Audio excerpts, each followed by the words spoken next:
Chicos, tienen la guía de la clase de hoy, ¿no es cierto? Yo se las mandé la clase pasada.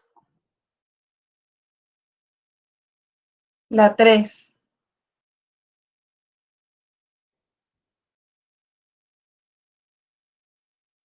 ¿La de contratos puede ser? No.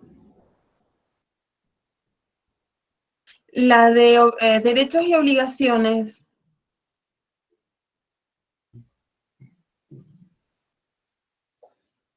Te las vuelvo.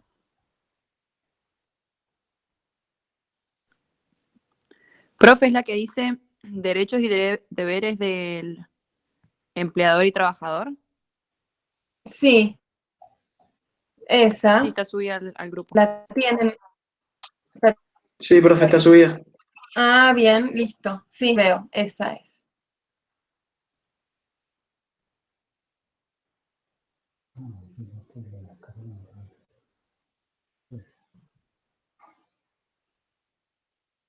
Bueno, siguen entrando todavía, así que esperamos un poquito.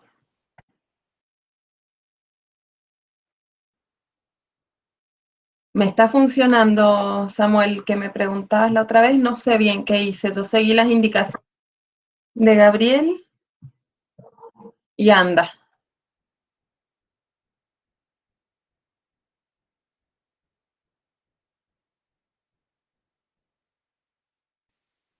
¿Para el ingreso automático le funcionó al final? Sí, me funcionó, solamente se van como uniendo a una lista y ahí voy admitiendo de a poco. O sea, podría admitir a todos, no sé, a las I10 y ahí con un solo clic se admiten a todos, pero sí me funciona.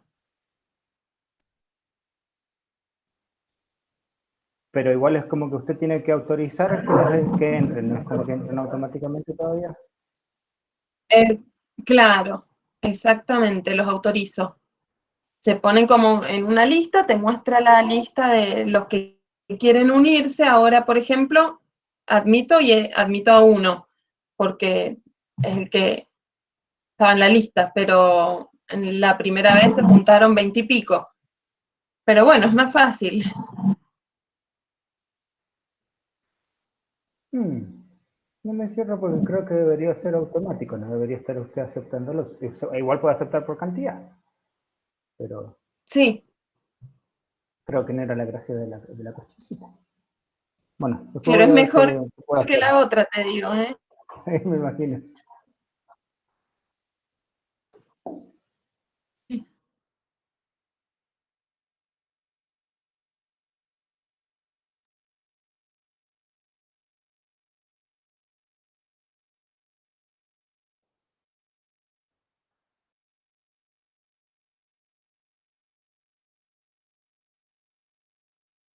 Bueno, vamos a empezar ahora sí.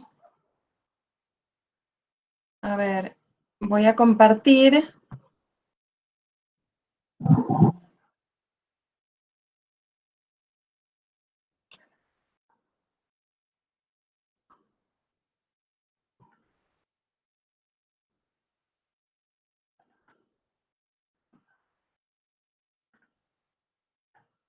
Bueno, ahí la ven, ¿verdad? Sí, se ve.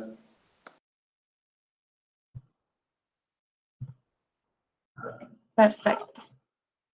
Bueno, habíamos hablado la clase pasada que estamos viendo los derechos y las obligaciones, o los derechos y deberes que tienen el empleador y el trabajador una vez que ya están vinculados por un contrato de trabajo. Y habíamos hablado, hicimos referencia a que eran recíprocos, o sea que a un derecho de una de las partes le correspondía como contraprestación una obligación de la otra, y al revés, a una obligación le corresponde un derecho. Y dijimos también que había obligaciones comunes a las partes, que eran, correspondían a los dos, ambos, empleador y empleado, estas obligaciones, pero que no se trataban de una obligación concreta de hacer o de cumplir con alguna prestación, sino más bien que hacían referencia a cómo debían cumplirse estas obligaciones específicas que tienen cada una de las partes en el contrato. Eran deberes de conducta, y principalmente el deber de actuar con buena fe, de buena fe. Entonces, todos estos derechos y obligaciones que las partes tienen deben cumplirse o ejercerse de buena fe. Y ahora vamos a entrar, sí, a ver específicamente los derechos y obligaciones de cada una de las partes. Vamos a empezar por el empleador, los derechos del empleador. Esto habíamos dicho un poco la clase pasada, el principal derecho del empleador es recibir el trabajo del empleado de forma personal y de acuerdo a lo pactado, o sea, para el trabajo, para la prestación que había sido acordada por las partes. Decimos también que tiene que ser de forma personal, ¿sí? Esto ya lo hablamos también, no puede suplantar, el trabajador no podría llevar como un reemplazante, mandar a un reemplazante para cumplir las tareas para las cuales había sido contratado ese trabajador. Entonces, este es el principal derecho, que es el motivo principal por el cual el empleador celebra el contrato, porque necesita recibir el trabajo de alguien, ¿sí? Necesita que le presten servicios, realicen una obra o ejecuten alguna prestación para su propio provecho. A ver, ¿qué voy a admitir? Siguen viendo, ¿no es cierto? Aunque me cambie. Sí. Sí, seguimos viendo la Bien. presentación. Gracias. Bien, gracias. Una de las principales, el principal derecho, dijimos, era recibir el trabajo. Pero acuérdense también de las obligaciones, y vamos a ver las obligaciones después que tiene el empleador. Entonces, se explica que tiene el empleado, entonces se explica que se le reconozcan determinadas facultades. ¿Se acuerdan que habíamos dicho que el empleador le debe pagar el riesgo económico del trabajo de la empresa? Lo asume el empleador. Entonces está obligado a cumplir con la obligación del pago o cumplir con sus obligaciones, independientemente si gana o pierda, independientemente del resultado económico que obtuvo con la empresa. Cuando hablamos de empresa, hablamos del establecimiento de trabajo, que puede ser desde algo muy chiquitito, yo a veces les digo desde un kiosco con un solo empleado, o una gran empresa. De esta forma lo trata también la ley, es el término que usa la ley de contrato de trabajo. Entonces, como el empleador es el responsable de cumplir con las obligaciones, así como todos los beneficios van a ir para él y no para el trabajador, también asume el riesgo económico negativo.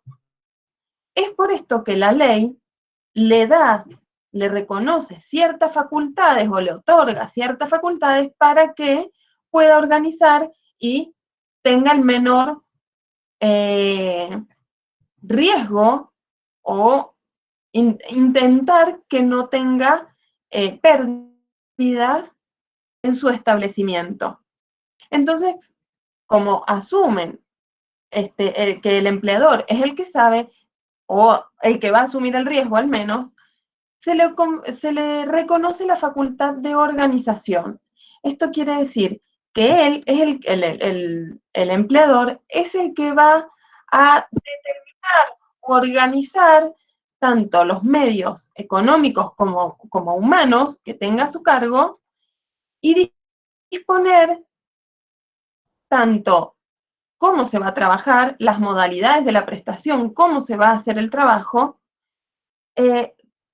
a dónde la organización económica también, por ejemplo, dónde invertir, si comprar una máquina, qué máquina, y también la organización técnica de la empresa, la forma en que se va a organizar técnicamente cuáles son los medios que se va a usar para cumplir con el trabajo, de qué forma, dónde establecerse, dónde cumplir el trabajo, las modalidades de la prestación en general, tanto del personal, o sea, la disposición, la organización de los medios económicos y humanos de la empresa. Entonces, si va a asumir el riesgo económico, se le dan las facultades de organización para que el saldo negativo o las consecuencias negativas sean las mínimas posibles, que el empleador pueda organizar la empresa y todos los medios que tenga a su disposición para que funcione de la mejor manera posible. Y esto también que haga posible asegurar el trabajo del empleador, ¿sí? Evitar pérdidas económicas para que el empleador pueda seguir pagando los salarios. Otra de las facultades que se le reconocen y que también es como una consecuencia de las obligaciones que asume, es la facultad de dirección.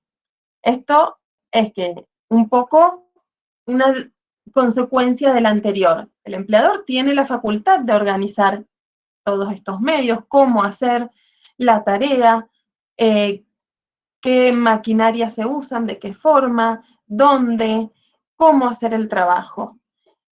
Pero necesita otra facultad para bajar esas disposiciones y esas directivas. Esta es la facultad de dirección, que es la posibilidad del empleador de que pueda dar órdenes a los empleados o al empleado. Estas órdenes no puede ser cualquier orden, tienen que tener carácter funcional, tienen que ser todas órdenes razonables. ¿Y cuándo son? Esperen que vuelvo. ¿Cuándo son órdenes razonables o funcionales? Cuando estas órdenes son el medio idóneo para lograr una finalidad que haga no a un interés particular del empleador, sino al interés colectivo de la empresa, cuando sea funcional o adecuada para el giro o el funcionamiento de la empresa.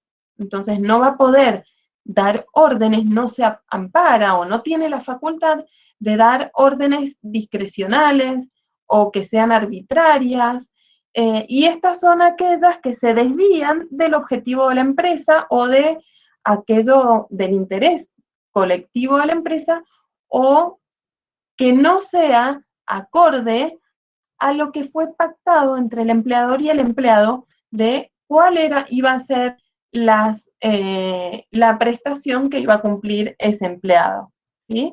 Entonces, si este empleado que está recibiendo una orden, por ejemplo, es un gerente de marketing, no se le podrá dar la orden o no será una orden funcional y que esté obligada a cumplirla ese empleado, si por ejemplo se trata de cumplir funciones de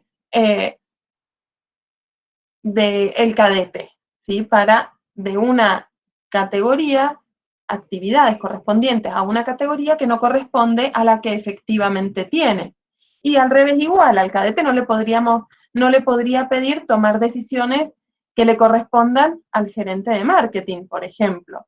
Entonces, este tipo de órdenes no van a ser órdenes razonables, por lo tanto, puede el empleado negarse a cumplirla, ¿sí? O alguna orden que haga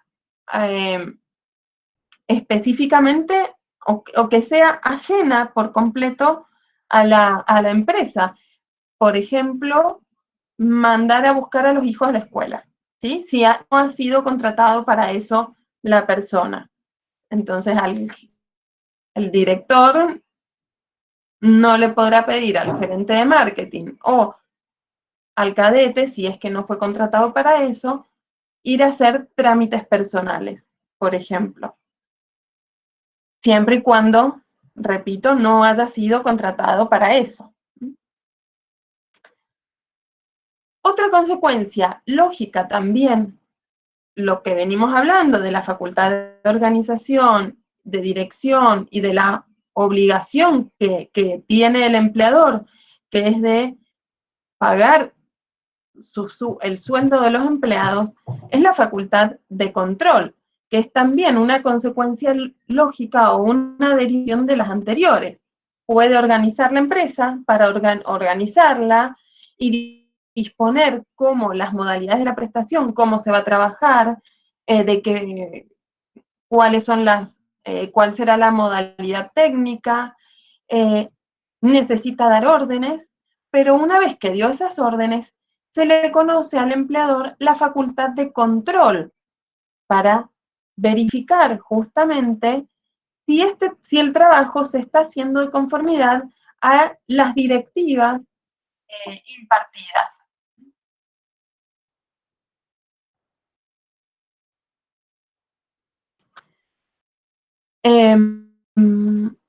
Esta facultad de control tiene distintos aspectos. Uno de ellos es el de la prestación del trabajador, o sea, controlar, verificar de qué forma el trabajador cumplió con su tarea. Entonces, por ejemplo, si es un albañil, podrá verificar cómo hizo el revoque, cómo levantó la pared o cómo se instaló determinada máquina. Esperen que sigo admitiendo. Esa sería la facultad de control referida a la prestación del trabajador, al trabajo, a cómo se ejecuta el trabajo, las obras, los servicios, que prestan los trabajadores. También hay otro tipo de control que es el control del personal. Este control tiene una finalidad. Esta finalidad, o sea, el control personal se ejerce con una finalidad. La finalidad es evitar que ingresen al establecimiento objetos que el empleador no quiere que ingresen o evitar que salgan objetos del establecimiento que no son del trabajador que los está retirando. ¿Se entiende, no? Que se lleven cosas del establecimiento, de la empresa, o que entren cosas que no quiere el empleador.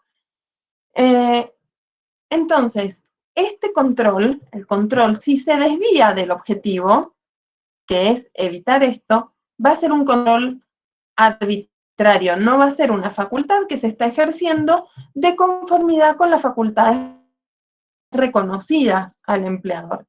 ¿Y de qué forma se tiene que hacer? Los controles tienen que ser aleatorios, ¿sí? O a todo el mundo de forma aleatoria, pero no persiguiendo a un solo empleado o a determinados empleados, de manera que se entienda que pueda existir algún abuso, alguna persecución, algún acoso respecto de algún empleado o algunos empleados en particular. Tiene que ser salvando o cuidando la dignidad del trabajador. Esto quiere decir, por ejemplo, que a las mujeres pueden ser revisadas al ingreso o egreso del establecimiento únicamente por personal femenino. ¿Vieron? Que cuando cachean, así que en los recitales, bueno, al ingresar o salir del trabajo, si esta es la modalidad de control dispuesta por el empleador, tiene que ser efectuada por las mujeres, y no hay nada escrito de que los hombres tienen que ser revisados por hombre, pero es lo que se hace, ¿sí? Está más bien como que se cuida a la mujer en este sentido. No puede, si el medio de seguridad o el modo de control, por ejemplo, cámaras de seguridad, tienen que estar colocadas en lugares en que no afecten la integridad o la dignidad, la intimidad de los trabajadores. Por ejemplo, no pueden colocarse en baños, en vestidores o en lugares donde el personal pueda cambiarse. Y algo muy importante también es que todos estos medios de control o formas de control que el trabajador establezca en su establecimiento, tienen que ser informados y autorizados por la autoridad control. Esto es en la provincia, la Subsecretaría de Trabajo, o a nivel nacional, el Ministerio de Trabajo de la Nación. Entonces, si el empleador pretende poner cámaras de seguridad, tiene que hacer un trámite administrativo en la Subsecretaría de Trabajo para obtener la autorización y así poder instalar las cámaras de seguridad.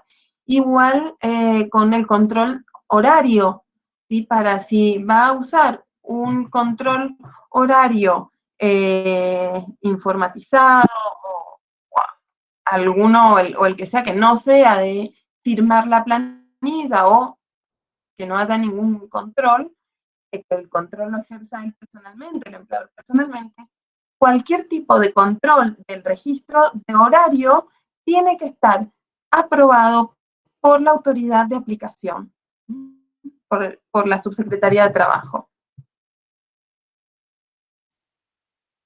¿Quedó claro esto?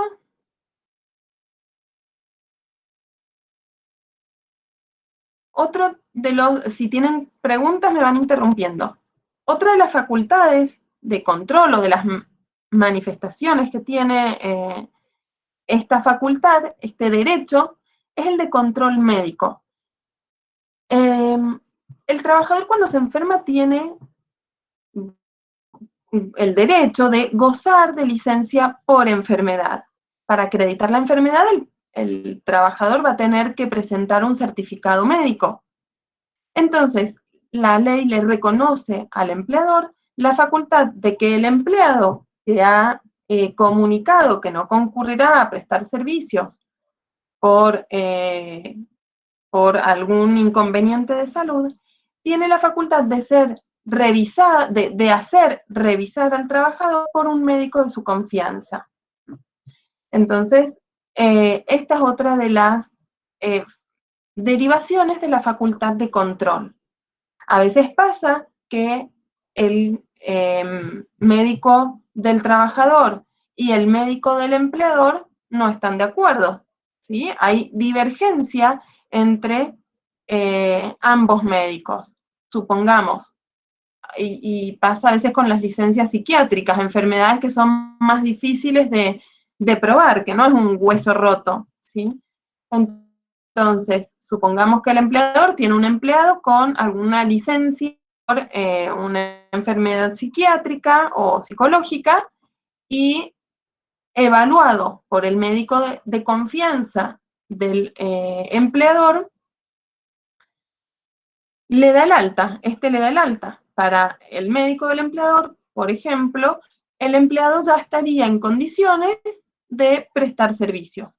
Si el médico personal del trabajador no le ha dado el alta, tienen ambas partes la facultad de pedir una junta médica, solicitar una junta médica en la Subsecretaría de Trabajo para que allí los médicos de la Subsecretaría de Trabajo, una junta, o sea, más de un médico, analice al trabajador y ahí se decide si el trabajador tiene el alta o no.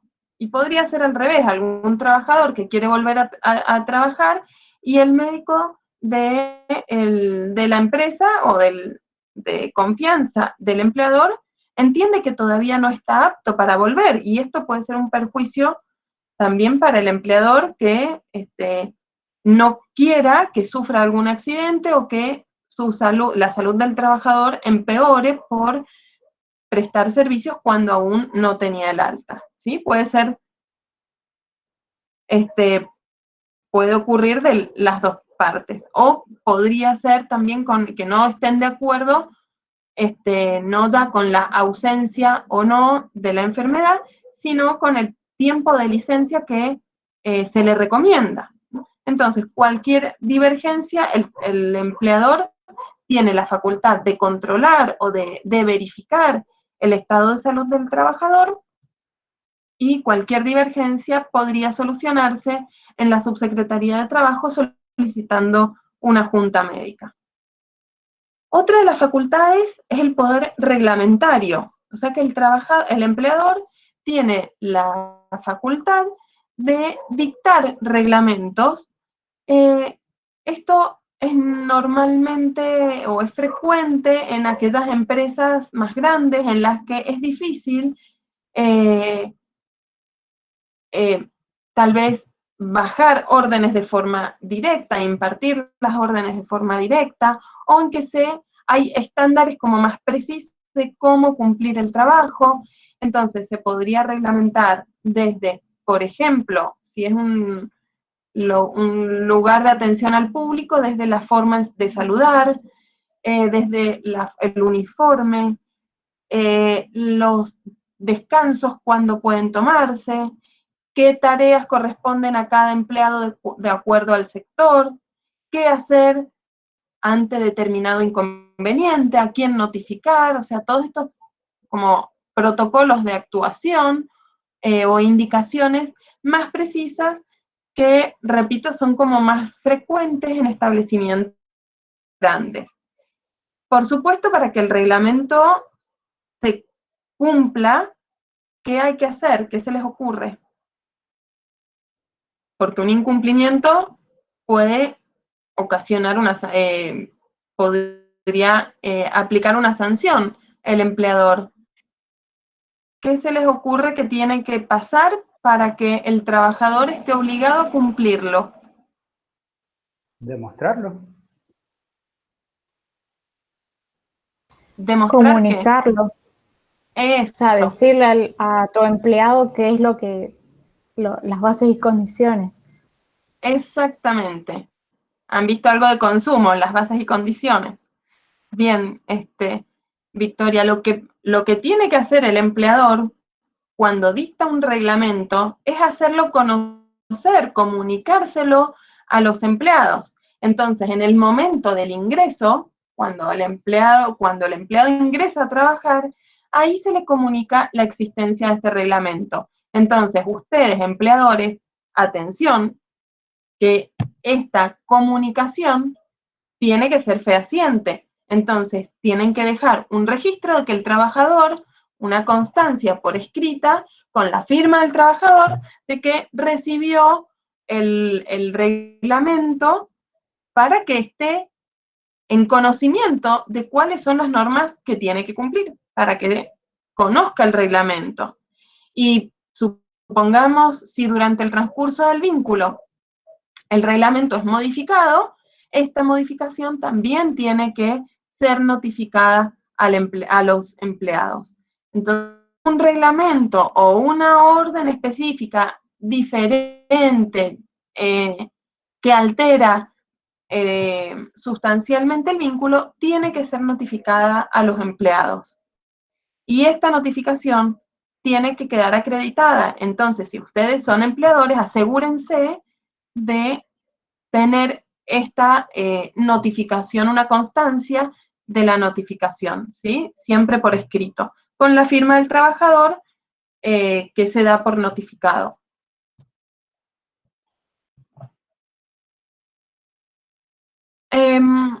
Otra de las facultades que tiene es la facultad de alterar las condiciones del contrato de trabajo, ¿sí? O se llama ius variandi también. ¿Vieron que hemos dicho palabras del latín? Ius es derecho, variandi es modificar, alterar, variar. Entonces, el trabajador tiene las facultades de ir modificando el contrato de trabajo. ¿Y por qué? Hemos dicho justamente que es dinámico el vínculo. Por eso el derecho laboral va cambiando constantemente, porque un montón de condiciones hacen que vayan variando las formas de trabajo, que hacen ya no tanto, pueden hacer a cuestiones técnicas, a cuestiones de la pandemia, que los trabajadores empezaron a trabajar, a prestar servicios desde su casa, cuestiones económicas, todo esto hace que sea necesario a veces o conveniente modificar alguna condición del contrato de trabajo. Pero tiene un límite, ¿sí? El empleador no puede ir modificando porque sí, o como porque se le ocurra, el contrato de trabajo, ¿sí? Las condiciones del contrato de trabajo. Primero que nada, tiene que cumplir con todas estas condiciones, las tres, ¿sí? Todos estos requisitos o estos límites tienen que ser respetados. Si alguno no se cumple, esta modificación impuesta por el empleador sería arbitraria, está excedida en el límite impuesto por la ley y por lo tanto sería arbitraria y habría que volver atrás. O si no, podría ser una causal suficiente para que el trabajador se dé por despedido sin causa. El primer límite o la primera condición que tiene que cumplir este cambio es que sea razonable. ¿Y cuándo es razonable una modificación en el contrato de trabajo? Que como les decía, puede ser, así como el derecho laboral es cambiante por un montón de condiciones, el vínculo particular entre un empleador y un empleado también lo es, por diversas razones. Tiene que ser razonable, habíamos dicho. ¿Cuándo es razonable? Cuando es funcional, cuando hace no a un interés particular, personal, sino que hace o es un medio idóneo o adecuado para, o razonablemente adecuado para el desenvolvimiento de la empresa. Cuando hace o tiene su fundamento en algo relativo bajo a la prestación de servicios. ¿Sí?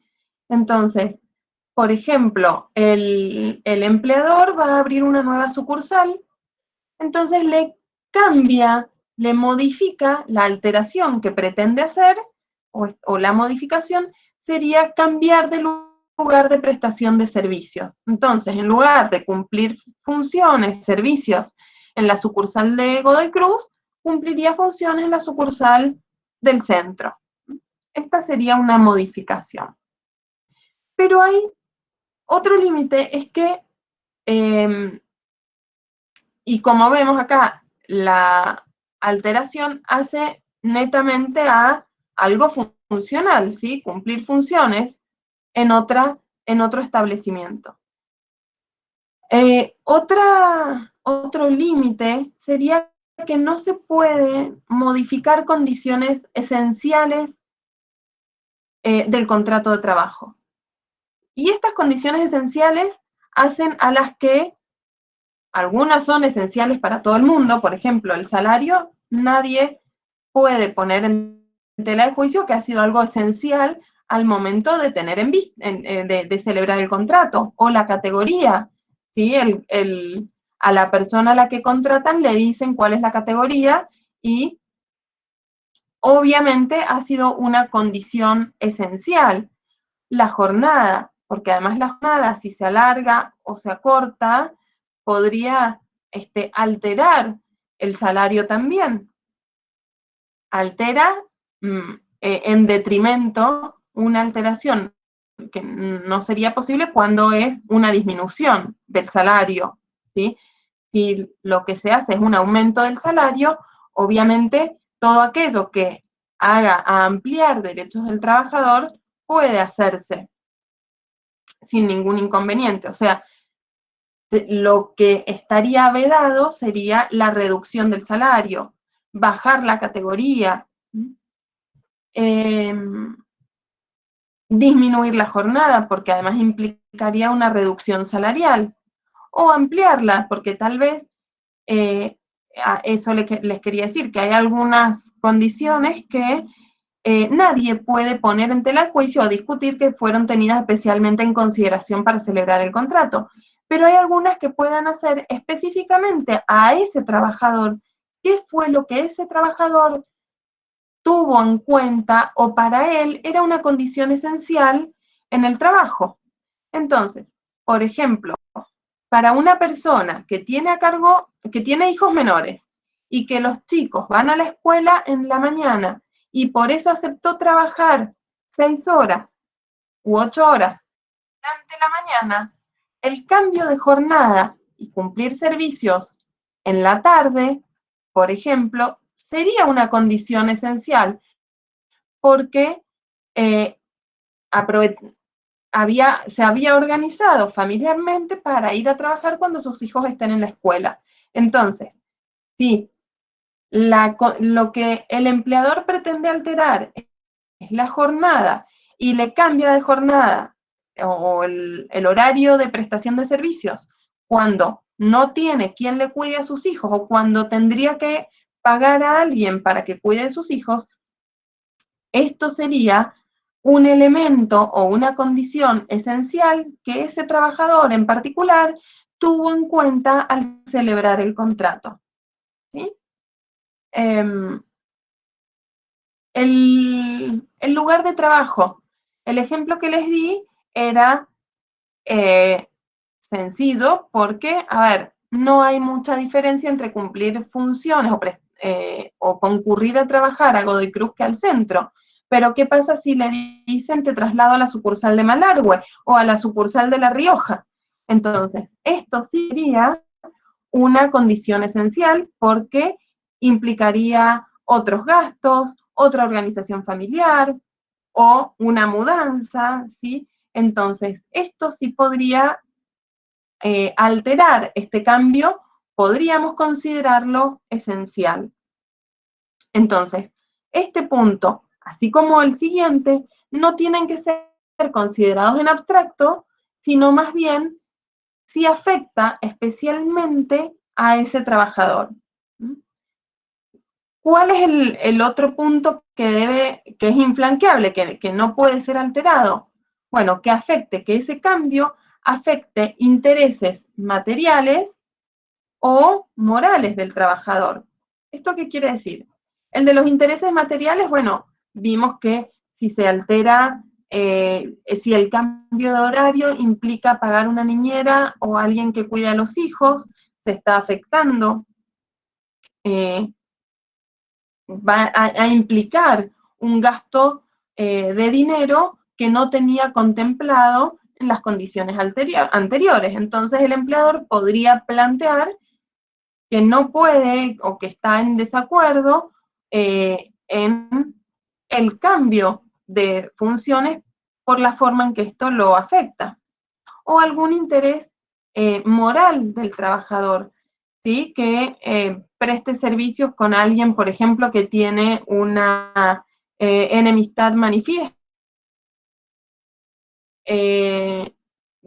Al gerente de producción lo pasaron a cumplir las funciones en otra categoría de menor que la que estaba prestando, ¿sí? Bueno, o algo que le afecte, pero teniendo en cuenta los intereses de ese empleado en particular. Siempre es importante, porque esta sería una facultad ejercida de forma unilateral por parte del empleador. ¿Qué se recomienda para evitar esto? Porque esta facultad, el ejercicio de esta facultad puede darse a controversias y a veces es causal de despido indirecto. Como vemos acá, el ejercicio ilegítimo de esta facultad por parte del trabajador puede dar lugar al despido indirecto sin causa. O sea, que el trabajador se vea afectado porque el trabajador ha ejercido de forma ilegítima o excediéndose la facultad de alterar o modificar condiciones de trabajo, entonces se da por despedido, sin causa, lo que genera la obligación de indemnizar por parte del trabajador. Entonces, esta es una causal de litigio, ¿sí? De inicio de juicio, bastante importante, ¿sí? Porque el trabajador se da pedido por considerar que el empleador alteró condiciones, pero extralimitándose de la facultad reconocida por la ley, sino diciendo, argumentando que era arbitrario ese cambio, por el motivo que sea, porque no era razonable, porque alteró una condición esencial para el trabajador, que tuvo especialmente en cuenta al celebrar el contrato, o porque afectó un interés material o moral de él. Entonces, es una causal importante o un motivo de litigio importante. ¿Qué pueden hacer para evitar esto? Intentar que no sea una facultad ejercida unilateralmente por el empleador, sino intentar ponerse de acuerdo con el trabajador para cambio de común acuerdo de las condiciones del trabajo, ¿sí? Una alteración acordada entre el empleado y el empleador de alguna condición del contrato de trabajo. Y vamos de nuevo a cómo debería hacerse para que, porque supónganse que el día de mañana tienen un inconveniente, bueno, y podría traer alguna consecuencia no deseada para el trabajador, que le planteen que eso que en algún momento fue acordado, no lo fue.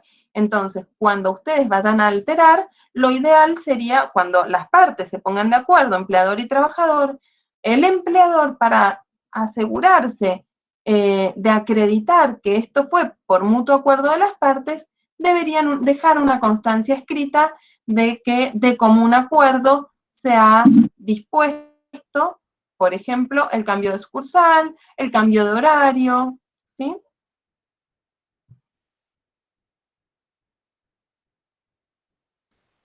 Bueno, otra de las facultades, y van viendo cómo vamos, es como bastante lógico el caminito, la de la organización, la dirección, la facultad de control de cómo se ejerce, ya el desenvolvimiento en la facultad reglamentaria de cómo hacer el trabajo, cómo modificarlo o la posibilidad de modificarlo en caso de ser necesario, pero además se le reconoce al empleador una facultad o un poder disciplinario.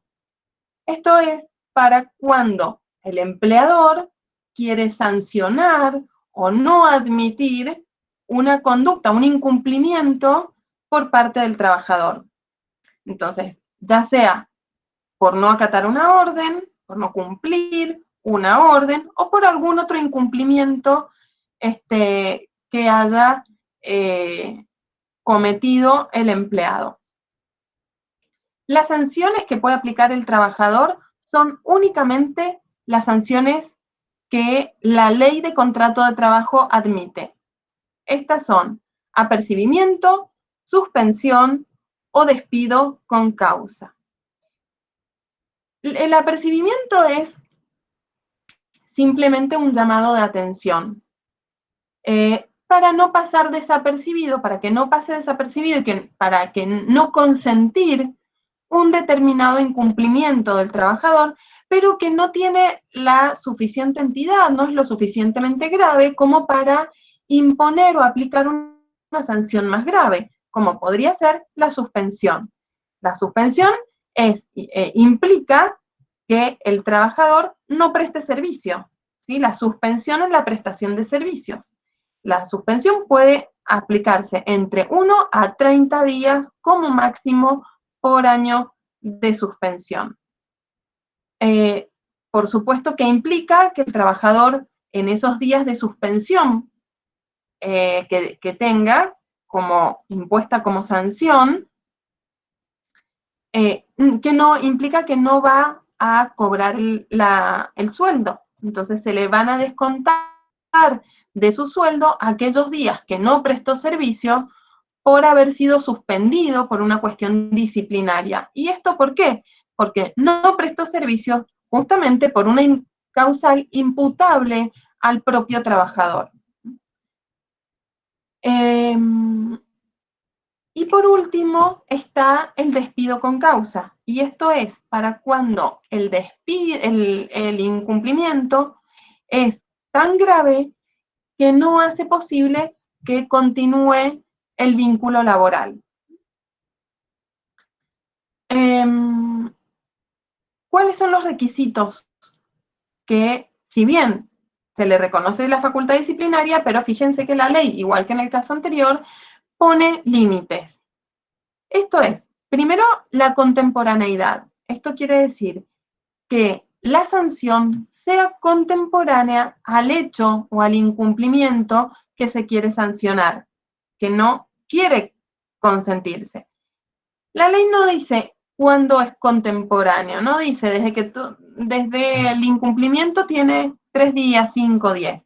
¿Por qué? Porque esto es muy relativo, porque el empleador puede haberse dado cuenta inmediatamente del incumplimiento, por ejemplo, que el trabajador no fue a trabajar sin haber avisado esta circunstancia al empleador, o puede darse cuenta del incumplimiento mucho tiempo después, entonces lo sanciona después, o puede ver quién incumplió, entonces no saber a quién sancionar. Entonces, o un montón de situaciones que pueden darse que hay que considerar para razonablemente entender que la sanción ha sido contemporánea.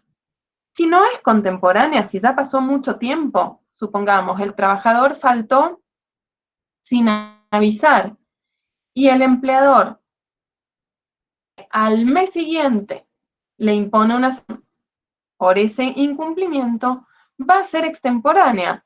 Y esto tiene la consecuencia de entender que consintió ese incumplimiento, porque si en su momento no lo sancionó, quiere decir que consintió o que para él no era un incumplimiento. Decidió no sancionarlo y esto implica un consentimiento del incumplimiento. Esto se hace para evitar, o este requisito existe justamente para evitar que se sancionen hechos que en su momento fueron consentidos y juntar más antecedentes, más sanciones para justificar un despido. Por supuesto, arbitrario, ¿sí? Porque si esta sanción no cumple con todos los requisitos, es ilegítimo el ejercicio de este derecho.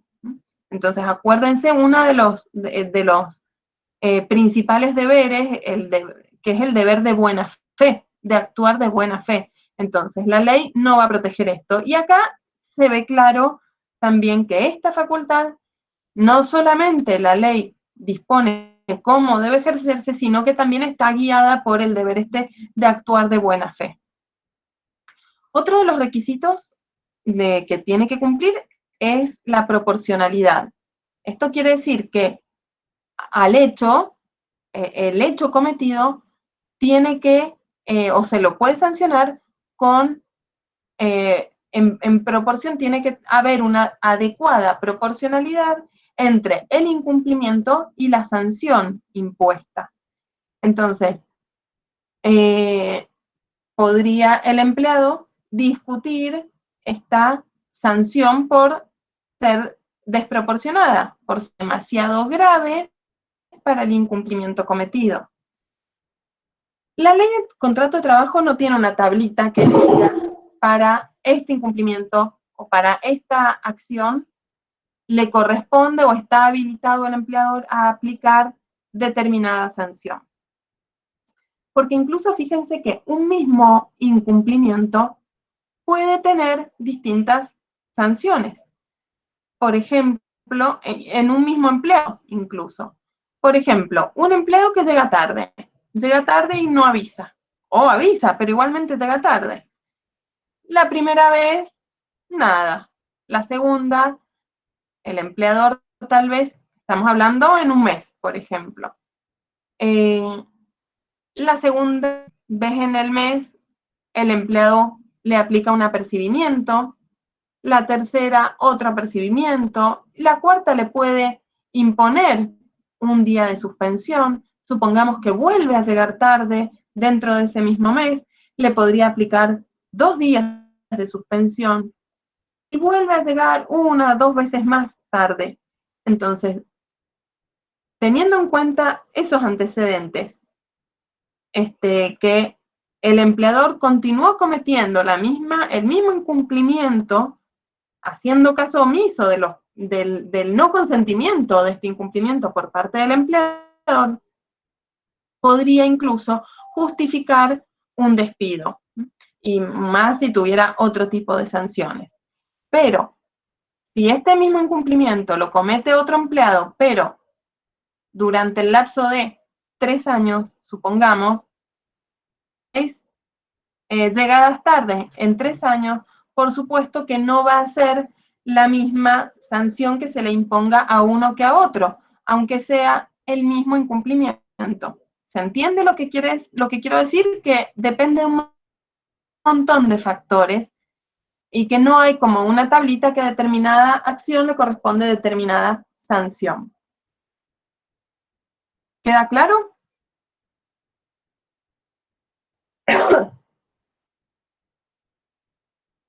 Sí, profe. Otro límite, ¿sí? Bien. Otro límite es algo que también debe tenerse en cuenta, es que no puede haber duplicación de sanciones. Esto quiere decir que por un mismo incumplimiento, por un hecho, no se puede aplicar más de una sanción. Supongamos, faltan algún elemento de trabajo, faltan materiales con los que trabajaba el trabajador.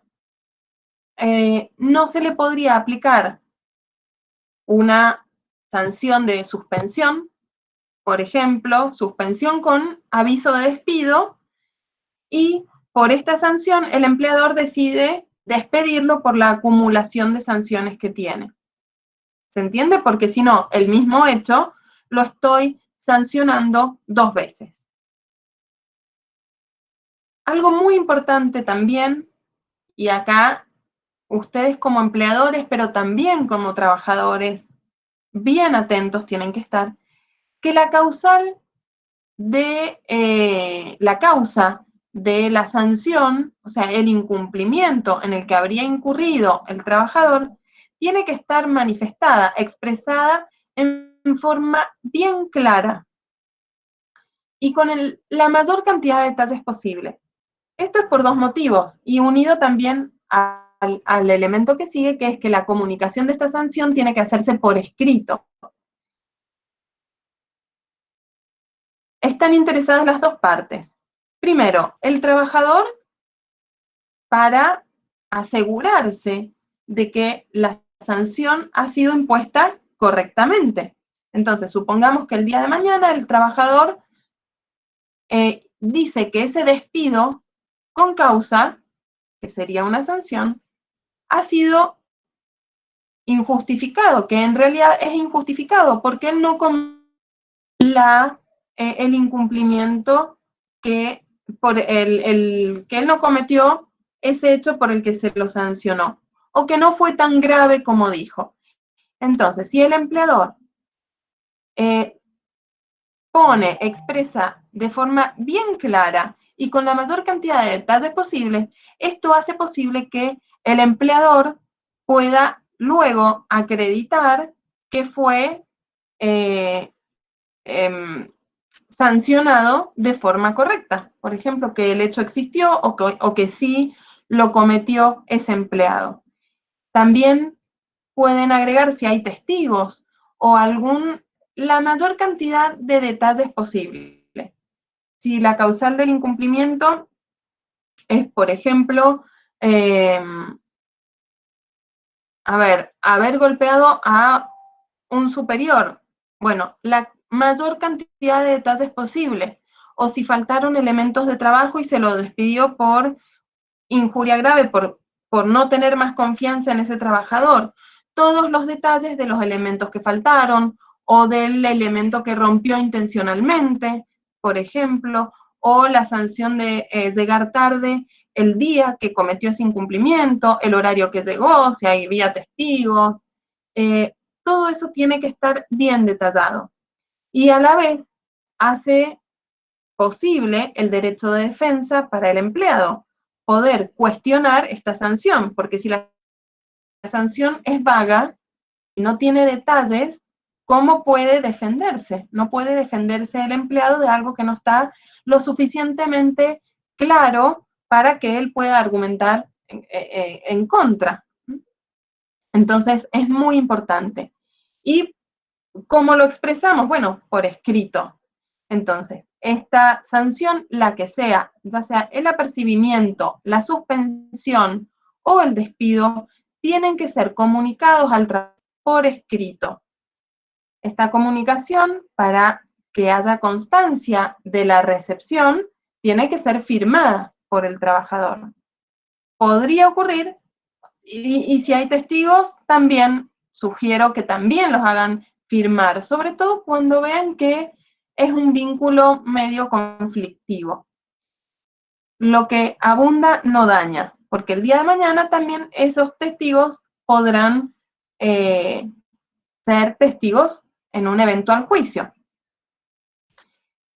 Si se negara a firmar la sanción el empleado, lo que pueden hacer es buscar testigos de que sean testigos que el empleado se niega a firmar y consignan eso en la comunicación, que se le comunicó verbalmente al empleado que se negó a firmar y que los testigos firmen ahí, por supuesto, una descripción, una identificación bien completa de estos testigos. Otra sugerencia también, que estos testigos no sean empleados, sino intentar que sean, no sé, el guardia de seguridad, que no es empleado de ustedes, el vecino, alguien que pasaba, pero no que sea empleado, porque el día de mañana, a ver, el testimonio de un empleado, de ese empleador, puede verse comprometida su libertad, puede no estar declarando con determinada libertad porque sigue siendo empleador sigue siendo empleado de ese empleador, o podría ni siquiera querer ir a atestiguar porque ya no trabaja más con el empleador, o supongamos que también tuvo otro conflicto laboral con el empleador. Entonces, por eso la sugerencia de una persona ajena que no sea un empleado, el testigo. Otra forma de comunicar podría ser mediante carta documento o por una actuación notarial, cuando ya sea más complicado, por ejemplo, un despido, la comunicación del despido. Si no quiere notificarse el empleado, bueno, sugiero que como es grave y las consecuencias que pueda traer, mandar una carta documento. He visto casos incluso que el empleado no quiere abrirle la puerta, como ya lo sabe, a esto, al despido, o se lo huele, no quiere abrirle la puerta al correo. Entonces, el señor del correo no puede entregar la carta documento, porque debe recibirla personalmente esa persona. Así que si es necesario contratar los servicios de un escribano, bueno, tendrán que hacerlo, pero para evitar el día de mañana una consecuencia no deseada, ¿sí? Porque hasta tanto la sanción no esté comunicada, no es válida. O sea, hasta tanto el despido, la suspensión o el apercibimiento no haya sido comunicada, no es válido. Pero por supuesto, la que trae consecuencias más graves es el despido, ¿sí? Bueno, ya estamos en hora, chicos, así que vamos a seguir la clase que viene. ¿Tienen alguna duda? No. Por lo menos No, profe. sentarse nomás. Bueno, seguimos entonces la clase que viene.